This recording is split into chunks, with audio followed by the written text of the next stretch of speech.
How about now? You see it now? So we went over this the last time, right? Good. Okay, so then let's talk about yield. All right, did I tell you guys my yield story? No, we knew nothing about yields, so we were You know lost nothing on about the yield. short answer. Okay. So let's talk about yield. Okay, so when I was, so it would have been in my sophomore year in college. So my second year, because I was ahead of semester or quarter in my chem classes. So I had taken a class called analytical chemistry. Analytical chemistry is basically determining the analyte, something that you have to analyze, right? And so you would always look at numbers and yields and all of that stuff, right? And I had been taking the course and everything like that. And, I'm the first of my family to go to college. I should point that out before I tell you this full story. And so I kind of paved the way for a lot of other people after me. But I was in my second year, and everything up to this point had been pretty good. I'd done pretty good in my classes and everything like that. And I was in an analytical chemistry lab. And, I'm going to be a chemical engineer. So I'm thinking, chemistry is I need to do solid in chemistry. I need to make sure I understood it, make sure that was my bread and butter, make sure that I was doing well in there. And so I did my first set of experiments in analytical chemistry, and all my other experiments, there are some issues that had happened prior and stuff like that with one of the TAs. Other than that, it was all going fairly smoothly, right? So I'm thinking, okay, I'm going to kick ass in this class. I'm going to get A+ and everything like that. So my first set of labs, I was sitting there doing the data and everything like that. And he kind of did the labs, the TA did the labs, kind of like how I do them, where you do a whole bunch of labs and then you turn in a report. You do a whole bunch of labs, then you turn in a report. And then you finally grade it on it. And so, I was sitting there doing my labs, and I noticed that I wasn't getting 100% every time. So I did my first experiment, and my recovery rate was 87%. And I'm like, fuck, okay, so let me do it again. So I did it again, 87%. So then I did it again, and I'm pretty quick, good at using a pipetter, and, really good at this stuff. I'm feeling like, this is my bread and butter, 87%. So I talked to one of the other people that were in the lab, and I'm like, hey, dude, I keep getting 87%. What did you get on your yield? And he's like, oh, I got 100%. And I'm like, okay. So obviously I'm doing something wrong, right? That's my first instinct. I have to be doing something wrong. So, I talked to the TA and I'm like, hey, I think I'm doing something wrong in the experiment. Is it okay if I come to your other section later tonight and repeat the experiment? And he's like, yeah, sure. I got plenty of room, come by. So I get there later on, do the same experiment, 85% yield. Do it again, 87% yield. 87, 87, 87, 87, 85. I'm like, what the fuck, right? That guy said he got 100% yield. I'm only getting 87, right? That's not good enough. This guy's an idiot that I asked. Total idiot. There's no way that, I'm like, this guy is a total idiot. There's no way that he can be better than me, right? And, I got a big head if you can't tell, right? So I'm like really pissed off. So I tried one more time. And I told myself, I'm doing this one more time. And if it doesn't work out, I'm done. Because I'm not meant to be a scientist if I can't get this. This is a very simple experiment. I should be able to get this right. So I go ahead, do it one more time. 87% yield. I am pissed. Attitude, and at the time I had a really quick attitude anyway. I throw my lab notebook across the room into the garbage can. And then as I get out the lab, I kick the garbage can, and I'm just cussing, right? Just cussing. I'm upset because, this is going to be my career, and I can't get this right. And if I can't get this simple thing right, how in the hell am I going to get the hard stuff right? Right? So I'm upset. I am pissed. And I just started, walking home and everything. I'm like, I'm quitting school. I'm just done. I'm done with it. Fuck it. It's done. It's not meant for me. I am not good at this. And I thought I was good at it. I'm like, God damn it, this is something that I thought I was good at. So I was just devastated. So as I'm going out and everything like that, the TA is like, what the fuck is going on, right? So he says, Mr. Henry, get your ass over here. What's wrong? And then I tell him. And he looks at me and he laughs. And I get pissed off. I'm like, what the fuck are you laughing about? I said, I have spent my life planning to be a scientist. Spent my life. And then I get here and I realize that I suck at it. What the hell, And he's like laughing at me. He's like, okay, calm down. Let's talk. Come inside. So I come inside and he takes me in the back room where all the chemicals are stored. And he's like, he takes the chemical that everything was made from and he looks on the back of it. And he shows me the back of it. And he's like, I want you to read this. He says, read what it says. It says 87% such and such, the chemical it was. And he says, and it said 13% impurity, right? So I had been doing this experiment and I was getting 87% yield from what I was expecting to get, which was almost dead on what the impurities, almost dead on what the actual concentration of the chemical was. So I spent time and time and time thinking that I had to get 100%, right, of my reactant recovered. Nope. Instead, all I needed was that 87% because that's what I was putting into the chemical reaction. So overall, even though my percent yield said 87%, because based upon what I was weighing, 13% of it was impurities. So when we talk about yield, we're talking about what we actually get in the experiment, right? And there could be several reasons why you're not getting 100% yield. One of them are impurities. The other one could be incomplete reactions. It could also be side reactions, or it could be that you make mistakes, human mistakes, right? Human error. So you have all of these possibilities. So you shouldn't bet your career on getting 100% yield ever. Okay, are you guys with me there? Yes. Yeah. Now, if you get 115% yield, you obviously did something wrong too, right? Yeah. So was your other guy, lying or something? He lied, yes. He lied totally. He knew it because we all calculated what we were supposed to get, right? Which is our ideal yield. That's what you get from your calculations. That's based upon stoichiometry. We all did that. And so even though he never got that, he was just like, oh, I'm just going to put that. So he had lied that whole time. And just because he was a damn liar, I almost ruined my career, right? I almost just threw it all out the window because of him, because I'm like, there's no way that this guy could have gotten it and I can't, So that also taught me two things. First, never compare myself to anybody else. Two, don't throw away your career over not being able to get the right answer the first time or first time through, So learning lessons. Okay, so when we talk about percent yield, we're talking about the actual yield, what we actually get by experimentation, right?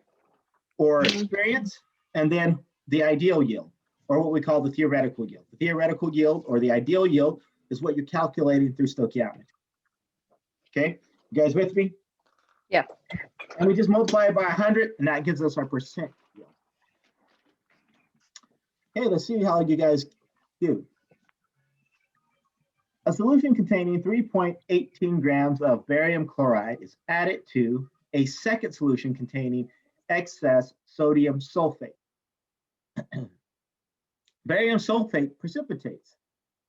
Calculate the ideal yield of barium sulfate. If the actual yield is 3.39 grams, calculate the percent yield. Okay, so what are we going to do? First thing that we're going to do.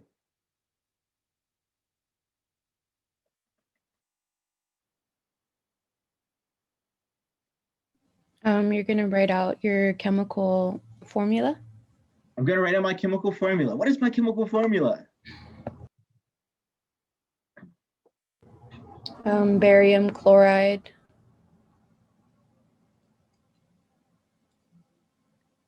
Oops. Okay, what is barium chloride? What is the chemical formula of barium chloride look like?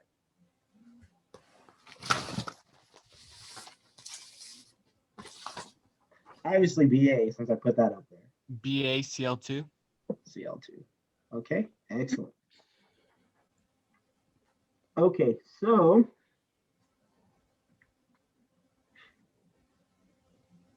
let's see. What is my other reactant? Sodium sulfate. Okay, sodium sulfate looks like what? Na and then parentheses SO4.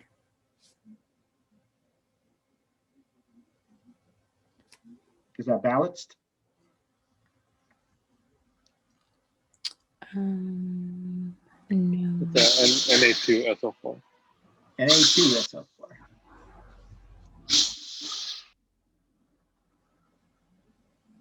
Both of these are solutions, so what do I need to put next to them? Aqueous.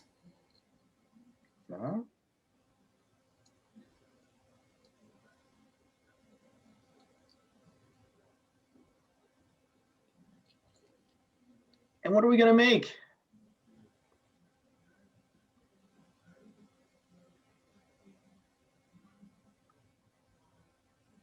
Come on, Vanessa, you're on a roll.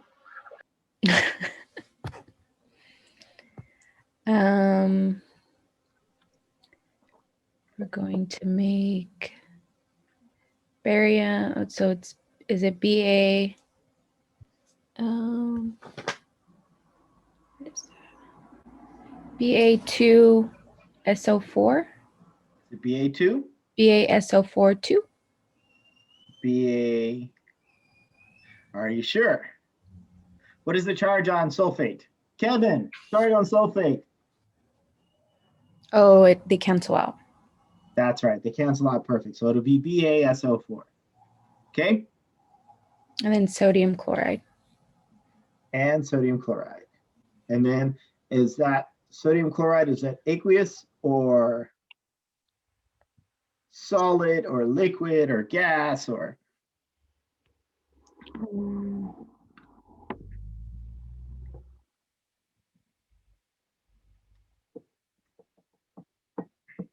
Would that be a solid? No, because it's not mentioned as a precipitant. Oh. So then would barium sulfate be a solid since it's That's right. okay. And then it'd be aqueous? That's right. Okay, Kevin, is it balanced? No. No. What do we need to do to balance it? Put 2 on the product side in front of the NaCl. Is that it?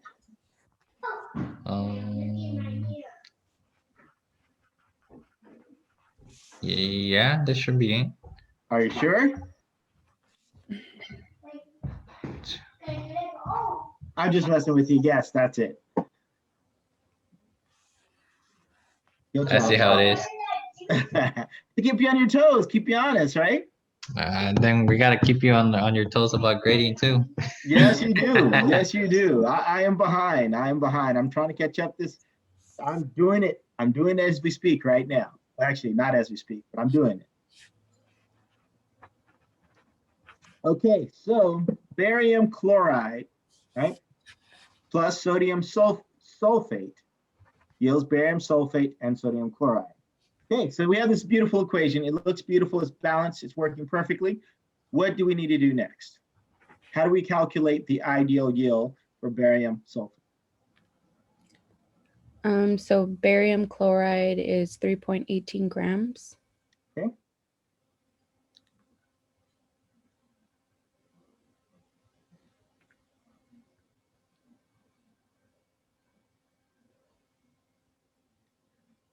Okay.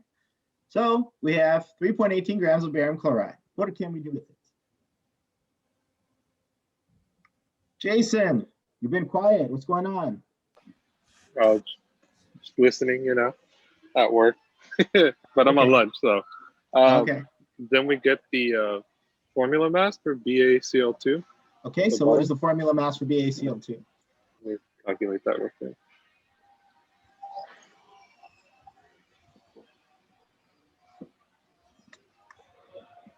Uh, 208. Okay.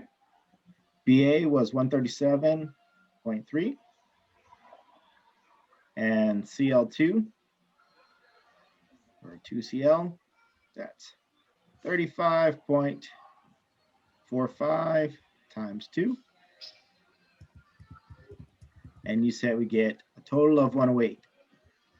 208. 208, sorry. And that's 208.2. I don't know if you want to go that far. yeah, 208 is fine. Grams Okay. per mole. Okay. So I'm going to use this, our molar mass, for what? You put the mass at the bottom for 1 mole of barium chloride. So the 1 mole goes on top. Okay.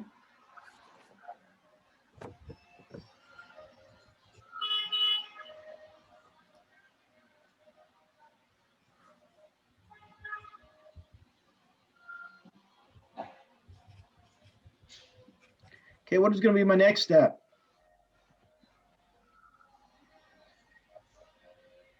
Still me. So then you can get 1 mole of barium chloride again at the bottom. So cancel those out. Ideal yield of barium sulfate. And for every 1 mole of that, we also have 1 mole of barium sulfates.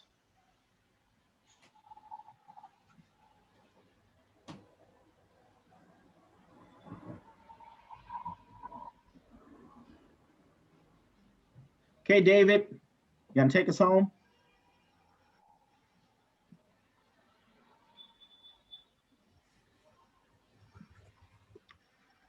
Are you there, David? Yeah, now we calculate the mass for BaSO4.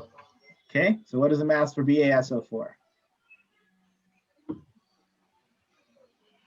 Let me see.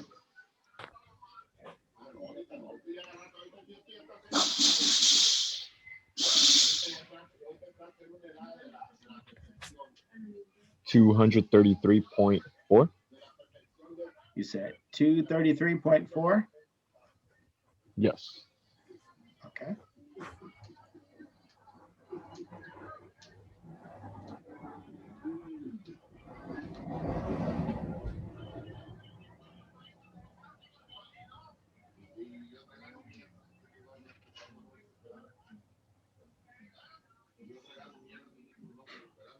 Okay, so 233.4 grams per mole.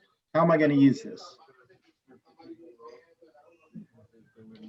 So on the bottom, you're going to put 1 mole of BaSO4 to cancel out the mole on the other side. And on top, you're going to put the 233.4 grams per mole. Okay.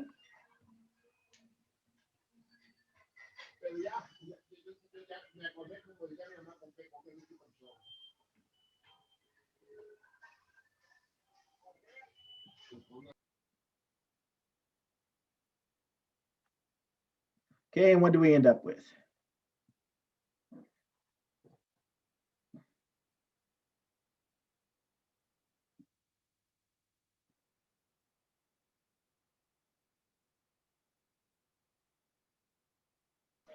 Uh, 3.56 grams of barium sulfate.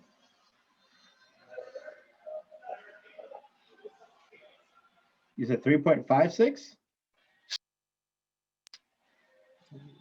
Yeah, unless I typed something in 3.57. wrong. 5.7. 5.7. Yeah, there's an 8. Yeah, 5.7. Oh, it's because I used just 233.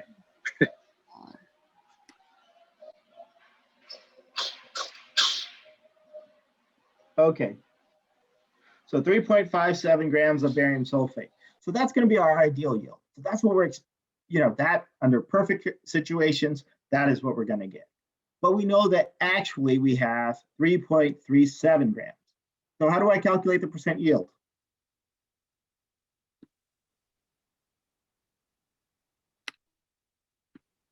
You divide the actual yield with the ideal times 100. Okay. So we have 3.37 grams divided by 3.57 grams times 100. Yes. And what do you guys get?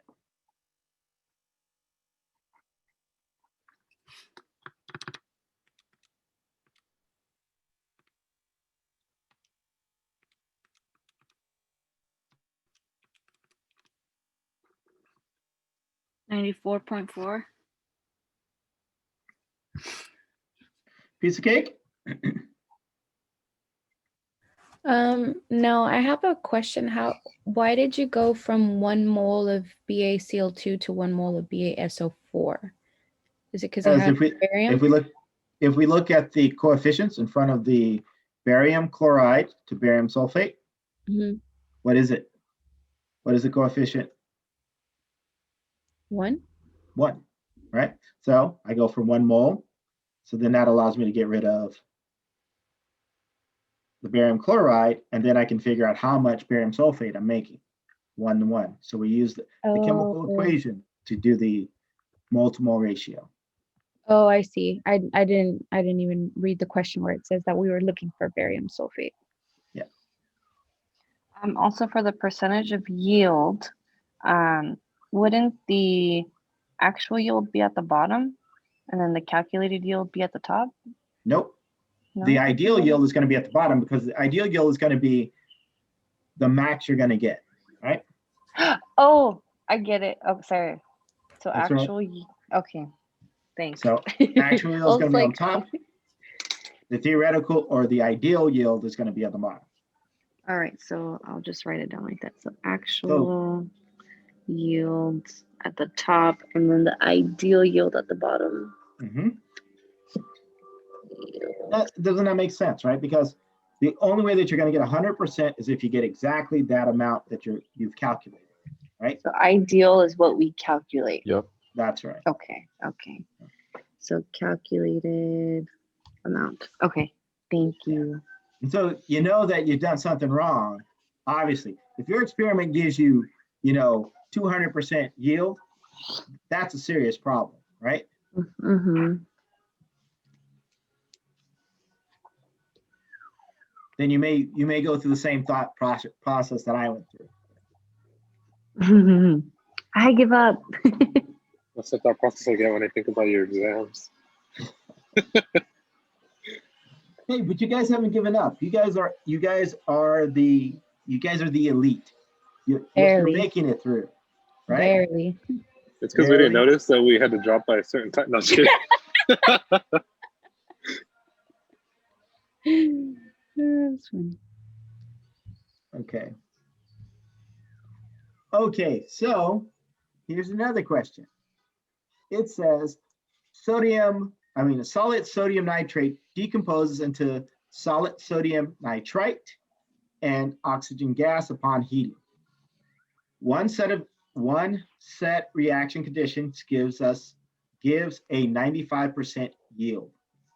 What is the mass of the sodium nitrate will be produced by decomposition of 1.5 grams of sodium nitrate? What's the mass of sodium nitrite that will be produced by the decomposition of 1.50 grams of sodium nitrate?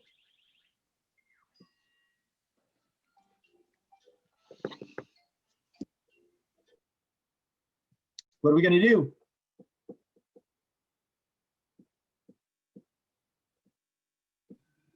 So write the chemical formula first. Chemical formula comes first. Okay. So what is my reactant?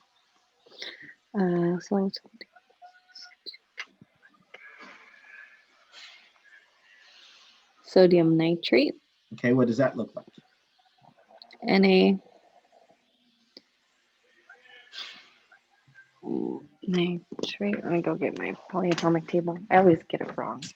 NO3. I know something. Thank you. NO3.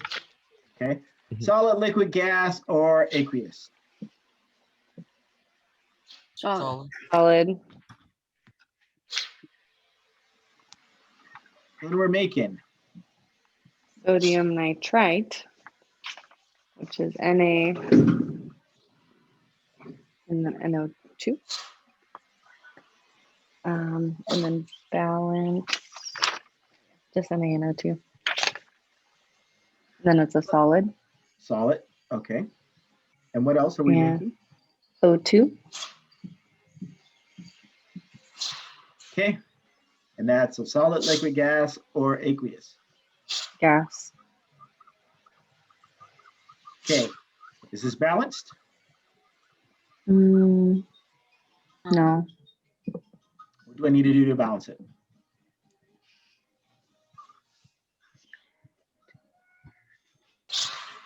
You have to put a 3 in front of both NAs A 3?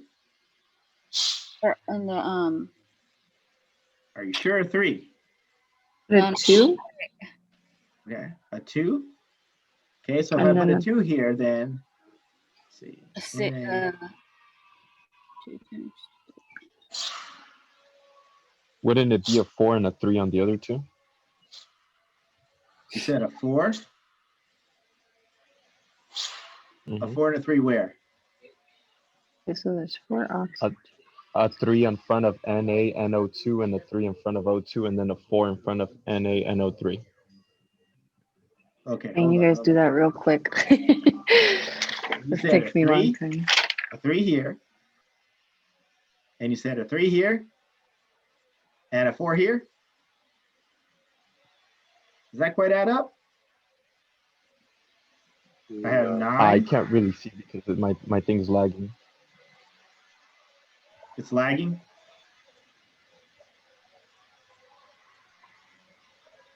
Are you Yeah. guys sure, right? Oh, So no, that no, no, gives no. me, The 4 would go. Okay, never mind. Isn't a 2 in front of sodium nitrate and a 2 in front of sodium nitrite? so 2 here and a 2 here. Yeah. Okay, so if we go a 2 here and 2 here, that gives me 2 sodiums. That gives me 2 nitrogens. That gives me 6 oxygens here.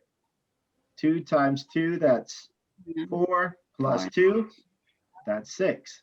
Is that right? Yeah. Didn't someone say that earlier? 2, 2, 1. 2 in front of the sodium nitrate, 2 in front of the sodium nitrite, and we put the understood 1 in front of the oxygen. Good job. Okay, so now it's balanced, right? We're good? Okay, so what's next after we got to balance the chemical equation?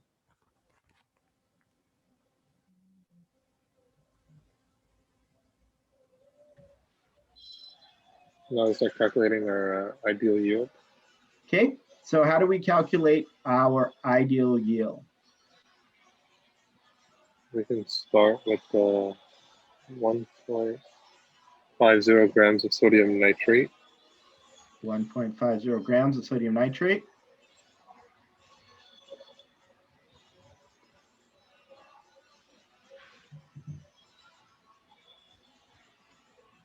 What do I do with that? Then we're going to find our grams per mole for sodium nitrate.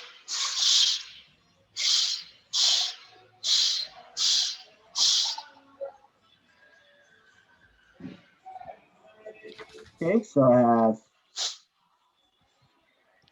sodium, 1 sodium, that's 23. 1 nitrogen, 14. 3 times 16. We add it together, what do we get?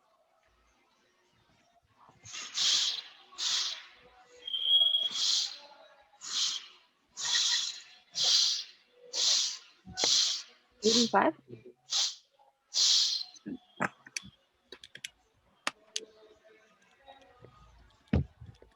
You get 55? 85? So 85 grams per mole. Would we double it because we have 2 moles of sodium nitrate? Nope. No, No? because we're Okay. only talking about, again, you're talking about sodium nitrate. Do we have a 2 in front of here? No. Okay. No. So the coefficient is only going to be used. You don't want to double anything in terms of that. That coefficient is only going to be used when we're comparing moles to moles. Okay. Okay, so we don't want to make that mistake. That's a taboo. Smack your hand. Okay. Okay. Wash your mouth out with soap for benching. Okay. So now what am I going to do with that 85?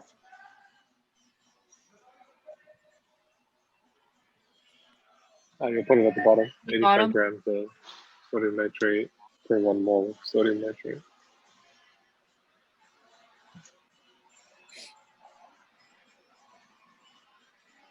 That's 1 mole of sodium nitrate.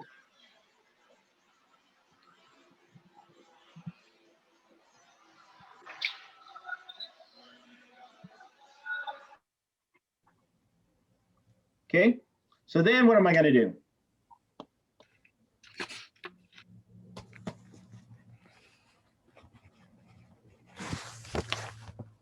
Do you calculate the mass of sodium nitrite? Do I? I mean, all I have right now is the moles of sodium nitrate 8, right? You would Should I put get to, One. what was it? 1 mole of NaNO3, and then on top would be 1 mole of sodium nitrate. Okay, so it's a 1-to-1 ratio. You could use 1-to-1, but I hate doing that. The reason why I hate doing that, because then somebody's going to ask me later on, where did you get the 1 from, right? Because you always want to use a chemical equation when you're converting, right? So you should stick to that.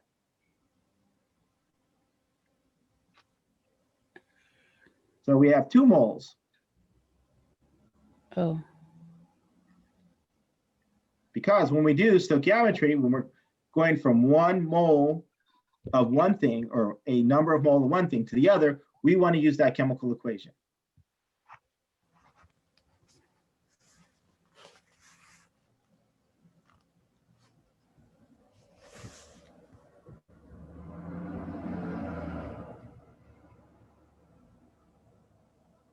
Is that clear? Yes.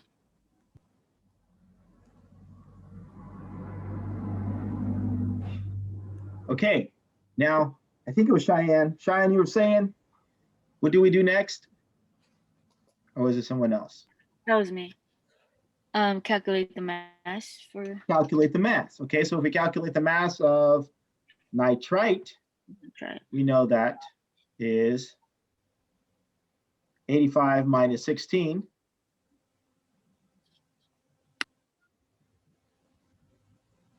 So what is that? 69? 69. Mhm.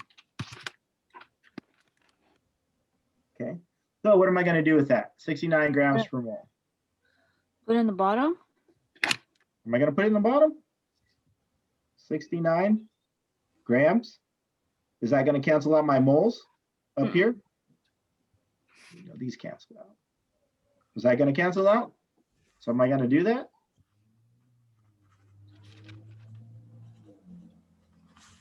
Nope. In the top. I'm going to put it on top.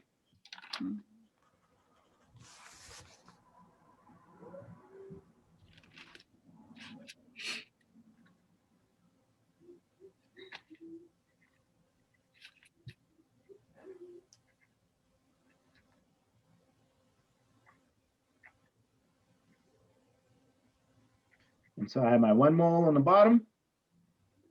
2 moles, isn't it? Nope. Because again, you're talking about okay. the molar mass. The molar mass is always going to be based upon 1 mole.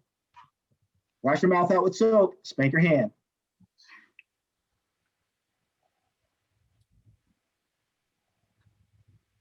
Oops.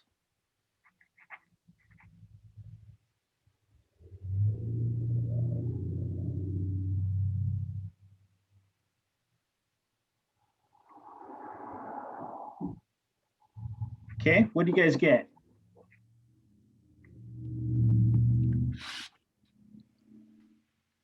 so I had a question. Yep. Why is it, so I know why you put 69, but I guess what I did was 69 times 2 because it's 2 moles. because you're doing it. Okay, so that 2 moles pertains, first off, let's start off with this. This pertains to the chemical equation. This does not pertain to the chemical equation. This pertains to the mass of a single mole of your compound, okay? So you don't want to multiply it by that, because then you're multiplying it by 2 twice, and you don't want to do that. Okay. That is a big mistake. That is, unfortunately, you guys, 3 of you guys have done exactly the same thing. This is the biggest mistake that most students make in this. So you're keeping tally of everything. Your chemical equation allows you to convert from one component to the other component. That's based upon moles. The first thing that you have to do is convert it to moles, right? And use the molar mass. It's not 2 times the molar mass, because the molar mass only pertains to the molar mass of that chemical compound that you're looking at. These are coefficients. You don't use your coefficients to determine your molar mass or the moles from your molar mass. Do you understand? Mm-hmm. Okay.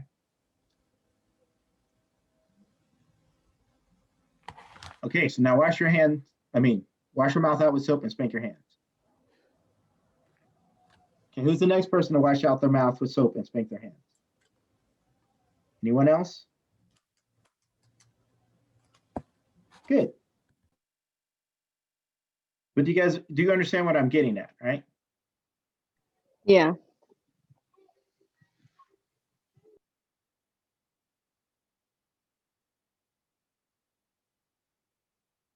Okay, what do you guys get? 1.22. Yeah, 1.22.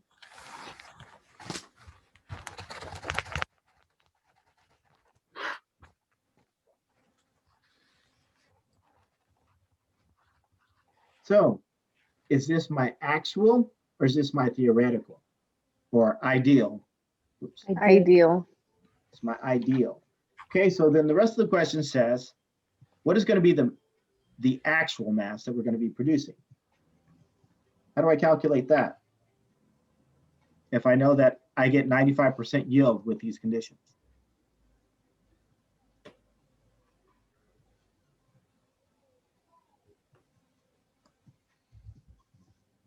How do I calculate percent yield again?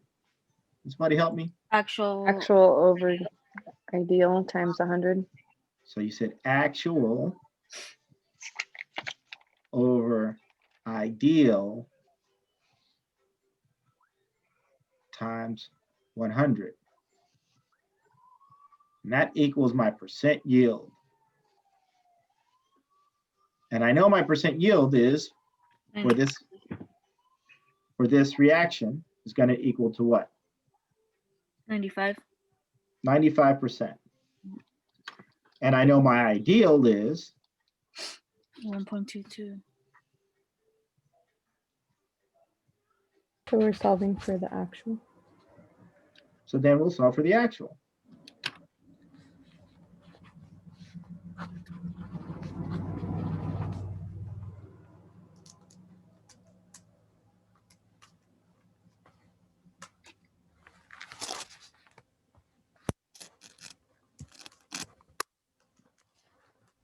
So then I get actual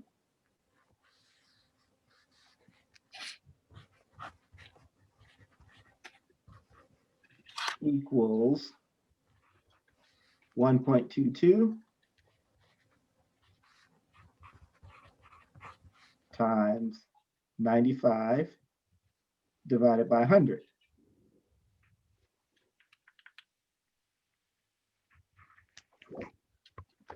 So it'd be 1.16. 1.16? Does that make sense?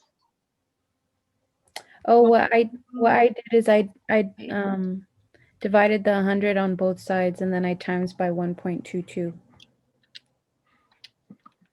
So that wouldn't be correct, would it? 1.16. 1.16?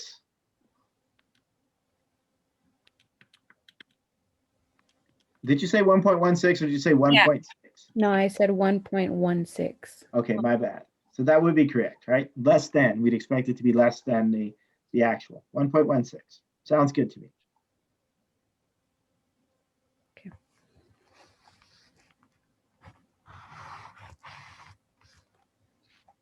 I have a question. So, why does it go out 3 sig figs if the question, like, the given in the question is only 2?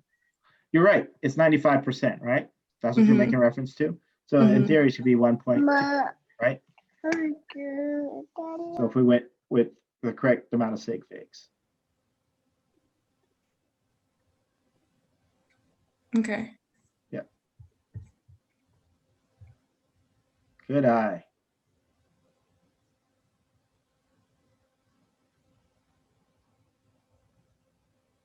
Questions, concerns, Cash?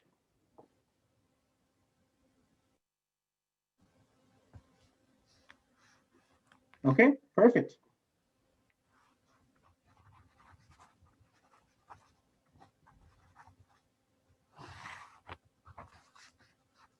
Okay. Can I raise? Am I allowed? Sure. Okay.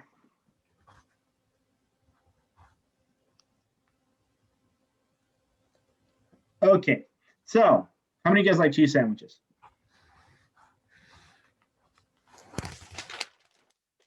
Anybody like grilled cheese sandwiches? Or am I the only Yes. person that likes grilled cheese sandwiches?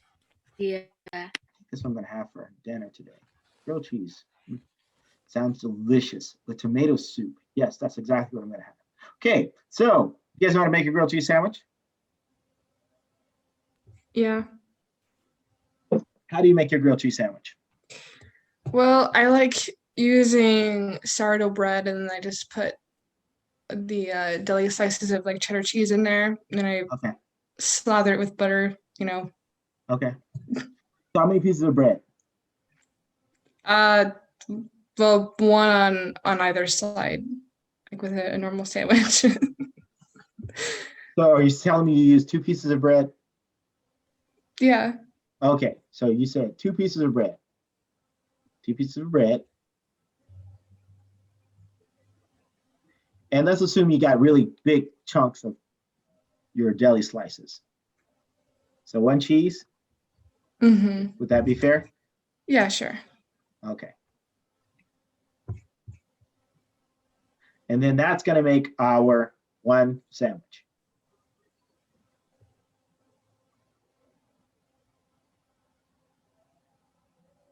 Anybody want to argue with me on that? Of course, you got butter and all that stuff, but we're just gonna go simple, right? We're working, I'm trying to trim my figures, so I can't get the butter in there. Okay?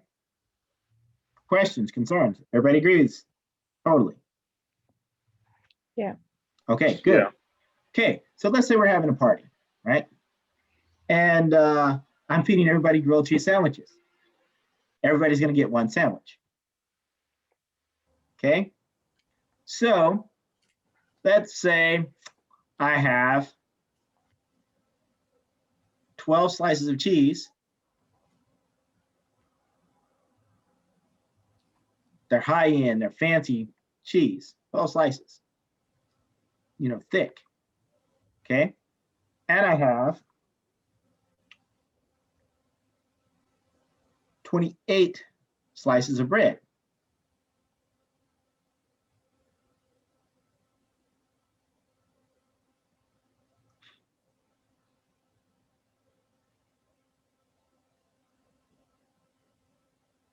Okay. How many grilled cheese sandwiches can I make?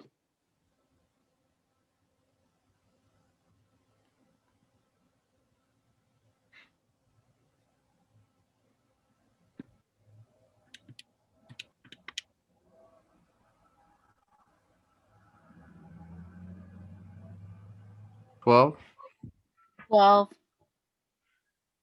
Why can't I make 14? Because you only have 12 slices of cheese. Oh, you're telling me I'm limited by the number of cheeses I have? Unless you cut them in half. So I'm limited by the number of cheeses I have, right? So that's called a limiting reactant, right? So the cheese here is serving as a limiting reactant. We're going to run out of cheese before we use up all of our bread. Is that true? Yes. So it's limiting. The bread would be excess. Do you guys see that?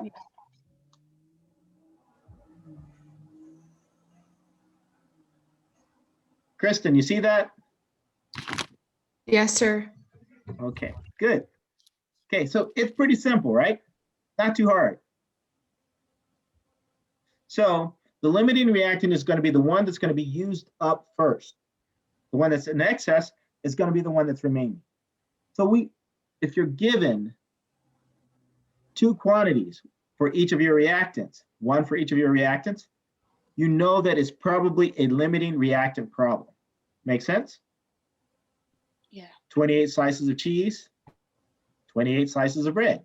12 slices of cheese, 28 slices of bread, right? Both of these are my reactants. Okay?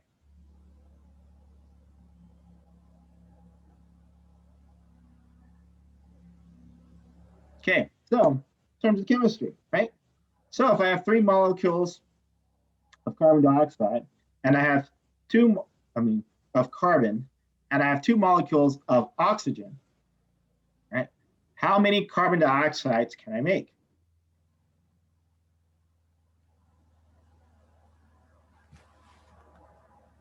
Two. 2, right? So then what is going to be left over? What's going to be in excess? Carbon. Make sense?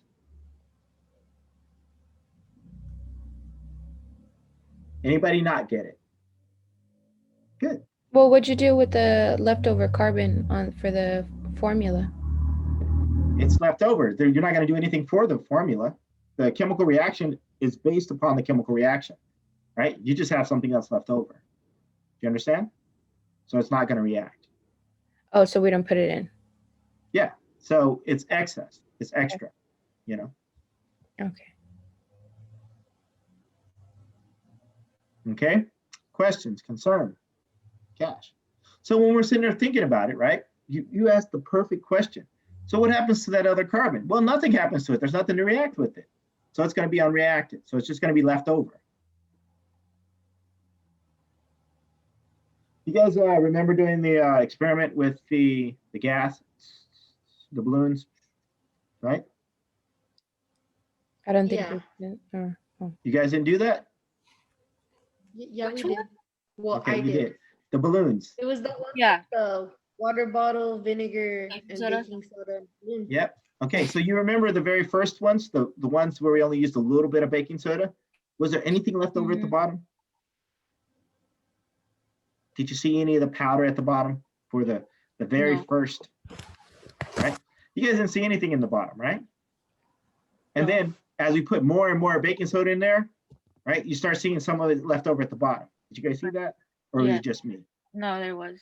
There Yeah, was, right? So that's an example of a limiting reactant. What was limiting in that case? Vinegar. The vinegar was limiting, right? Because it was being all used up. And then so we had excess amounts of the baking soda, right? Okay. So when we solve for limiting reactants, there's a couple of ways of going about it, right? I'm going to show you the way that I like to do it, and then there's the way that the book tries to get you to do it, right? And you can do it either way, right? You will end up with the same answer ultimately. Only thing I think one takes a little more work than the other. Okay, so if you're given the number of grams, you want to convert your grams to moles, and you always want to compare apples to apples. What do I mean by that? Instead of comparing apples to oranges, right? So if I have the number of moles, the first thing that I'm doing is converting both of my numbers, each of my reactants, into moles, right? So then I want to figure out that is the number of moles that I actually have, that first one. Then I want to figure out how many moles I actually need for the reaction. So if I do that for one of them, right, how many moles of the other guy I will need to react with it, then I can compare that number, what I need to react, to what I actually have. If what I need to react is more than what I actually have, then I know which one is limiting. You guys understand now? You're like, hell no, I don't understand anything you're saying. It's just words, all words. Yeah, You're not just at all. Let's talking do an gibberish, example. right? Okay, so that would be one way, and we will get to the example. The other way would be just calculate how many of the product you're going to get, and the one that gives you the least amount of product, that's the one that you're going to use, right? But again, that to me is like a lot more work. Okay, so let me show you what I mean. Okay, calculate the mass of antimony 3 iodide. That was not supposed to show up. My slides are possessed a little bit. I don't know what's going on. So calculate the mass of antimony 3 iodide, SbI3, that can be produced by the reaction of 129 grams of antimony and 381 grams of iodide. Find the mass in grams of the element that will be left. So we're looking for the excess. That's ultimately it. So the first part is calculate the mass of the antimony that's going to be able to be produced. So first thing that we're going to do is what? Convert it to moles. Okay, but before that, there's one thing. Write out the equation. Write out the chemical equation, because without that, we can't do jack, right? Mhm. So what is the chemical equation? You would start with antimony, I believe. Okay, Let me just try to. Of course, that's the only element that I don't know the actual like letters for. right here. Um, You see it on my screen? where? So Oh, SB. SB. Oh, okay. Yeah, it's SB. I, and then let me see if that's Balanced. yeah, it's 3 of the iodine to make it balanced. Okay, so my chemical equation is going to be what? SB? SBI3. That's all I'm going to write. SBI3? Or is that my product or is that my reactant? That's the product. That is my product. So that's on the other side. SBI3. Okay, so then the reactants would be antimony, which is SB, and then the iodine, which is just I. Is it just I? No, it's I2 because it's diatomic. That's correct. Okay, Thank is you that balanced? for catching that. No. No. Okay, what do I need to do to balance it? You can do. You can multiply the product by 2. And then you can multiply the I by 3, and then the SB by 2. Okay, is it balanced now? I believe so. Okay, sounds good to me. Anybody disagree? No. Good. Okay, so now we can break everything down to moles. So we have 129 grams of SB. How do I change that to moles?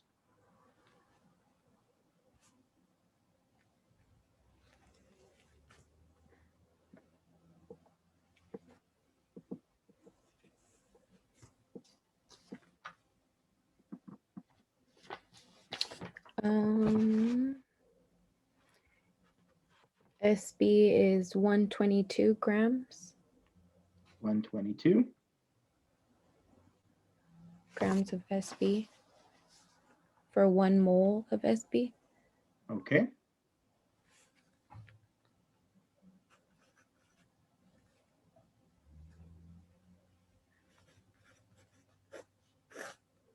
If I could write. Okay. So what do you guys get?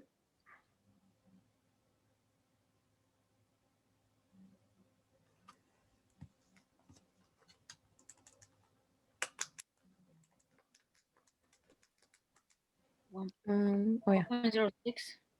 Okay.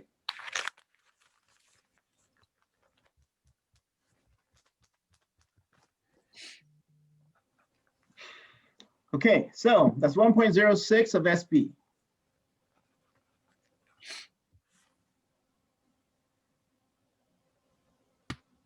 So, and this, I'm just going to write this down here just to kind of help me remember. This is what we have.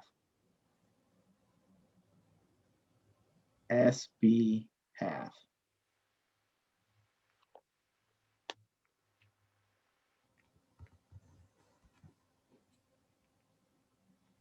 Okay, so if I have 131 grams of iodide,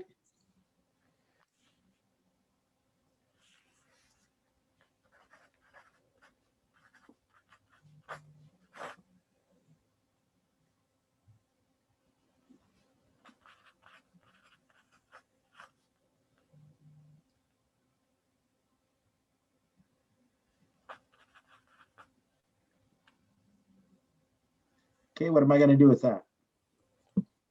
127 grams of iodine. But isn't it I2? Oh. So would it be 127 or would it be 254?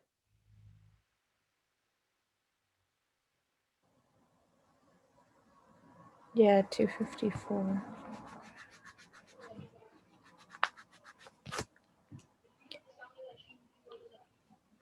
$254 of I2. 1 mole of I2.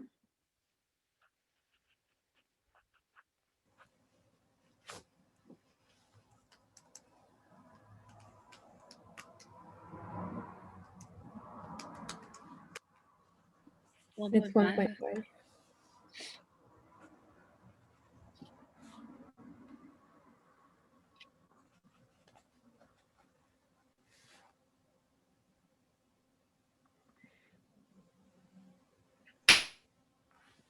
These are the moles of I2 that we actually have.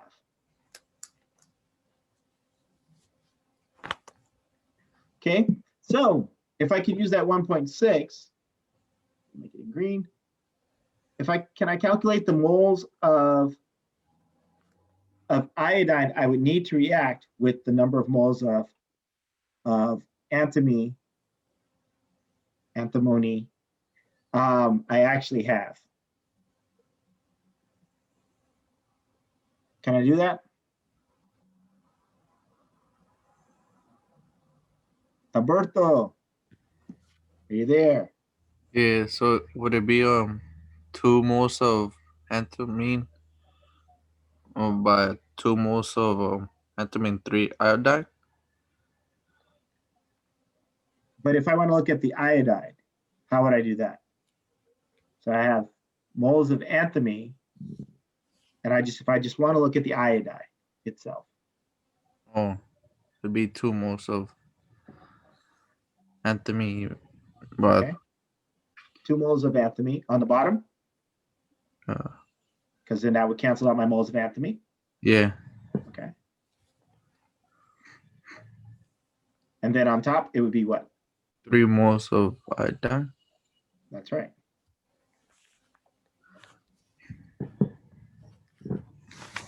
Okay.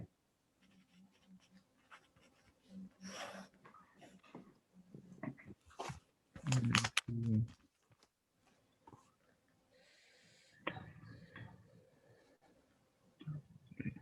1.59 Okay. moles of iodine.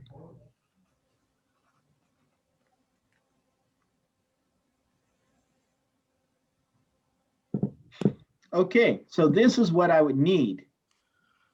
How much do I actually have? 1.5. I have 1.5, right? So which one is going to be limiting? SB or I2? I2. Okay, so we know that this guy is limiting. So limiting.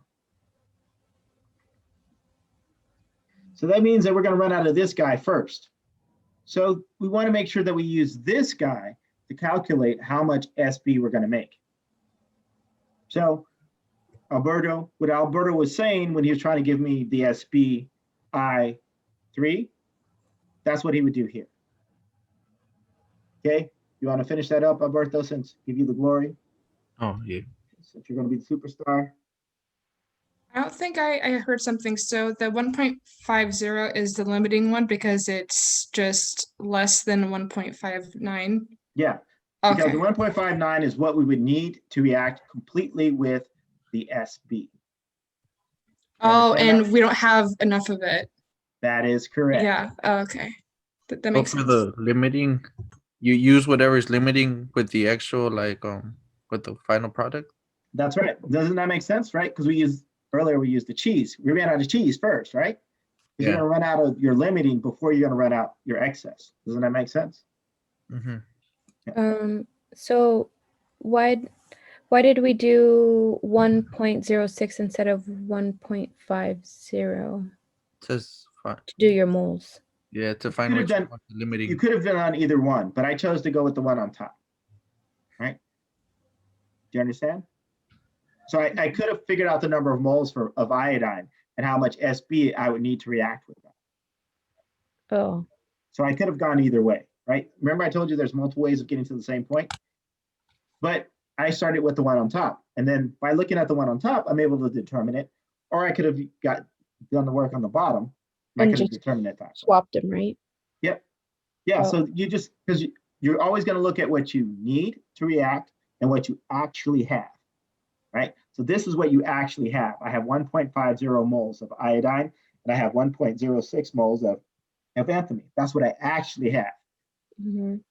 For this guy to completely react, that 1.06 to completely react, I'm going to need 1.59 moles, but I only have 1.50 moles.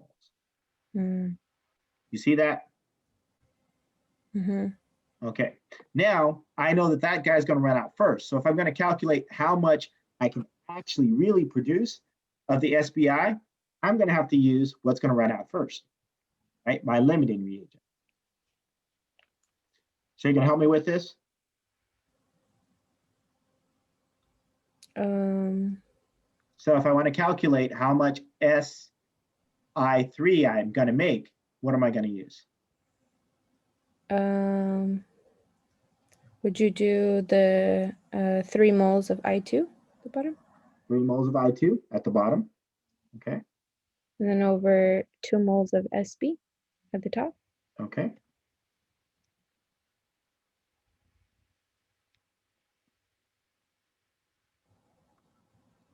You mean SBI3, right? Because we're looking at the product now. Because we know that the iodine is limiting. So it doesn't make sense for us to go back and forth. At this point, we can get the answer, get what we need. Right? Mm-hmm. Okay, so then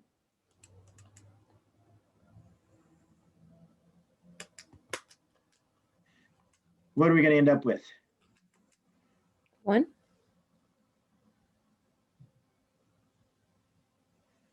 1.00 moles of SBI3.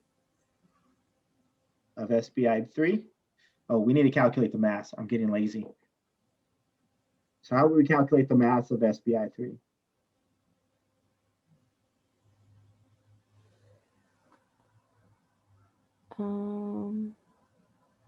Would be SB weighs SB 122. Okay, 122. And And 127. 3 times, is it 3 times 127? Yeah. This is I3.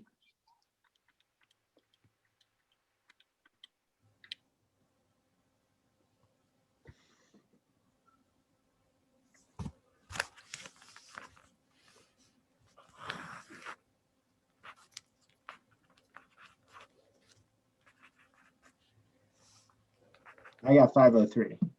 Check my numbers. Yeah.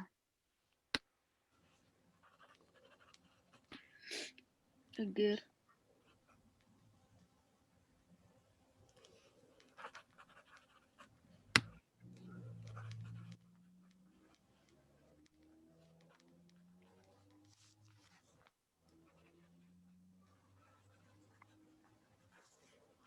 Running out of room, aren't we?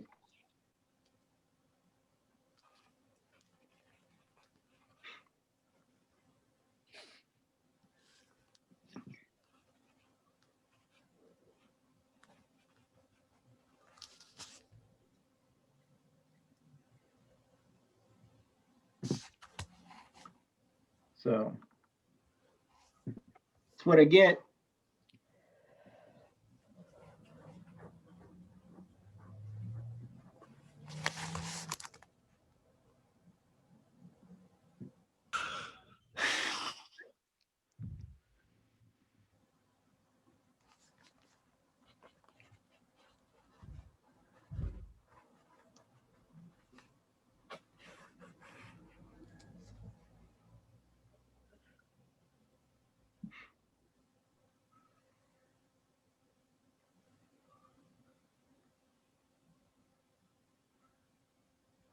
Okay.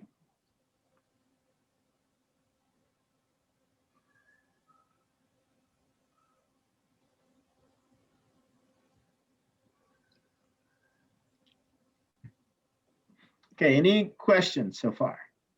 I have a question. So the 1.50 is the answer for the second part of the No. For the first part, because this is calculate the mass. Calculate the mass of SBI3. okay. And the 5.03 is for the second part? No, the 5.03 is for the first part. So the second part we haven't calculated yet. It says find the mass in grams. Oh, no, go ahead. Before I said 1.50 when I was asking about the second part. Oh, 1.50 is just the number of moles of iodine that we have, right? That we actually have. So, and these are 1.50 would be the number of moles that we actually need. And now the next part is trying to figure out how much antimony would be left over. There's a couple of ways that we can do this, right? We could sit there and subtract that 1.59 moles that we actually have from the 1.50 moles that we actually have from the 1.59 that we actually need. And that would give me 0.09 moles of I2. But we know the I2 isn't what's left over. We know that it's the antimony, right? So we could just convert that back to number of moles of antimony and then multiply that by the mass. Okay, so if I have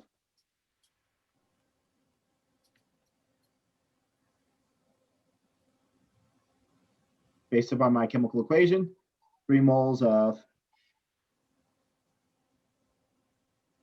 I2 over 1 mole, 2 moles of antimony.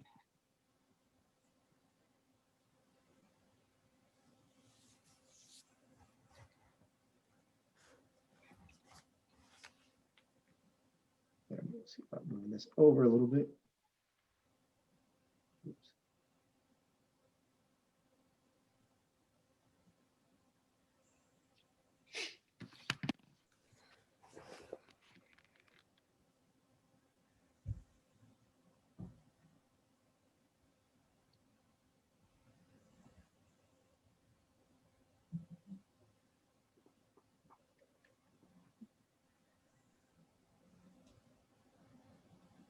Okay. And then we know that antimony is 122.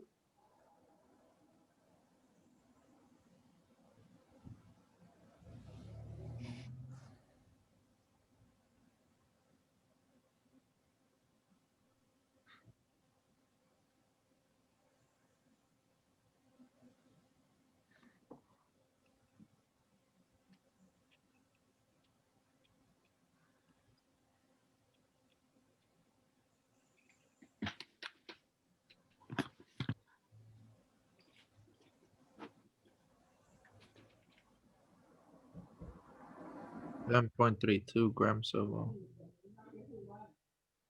of antimony. You said how many grams? Is it 7.32 Yeah, grams of 7.32. damn metallosteps?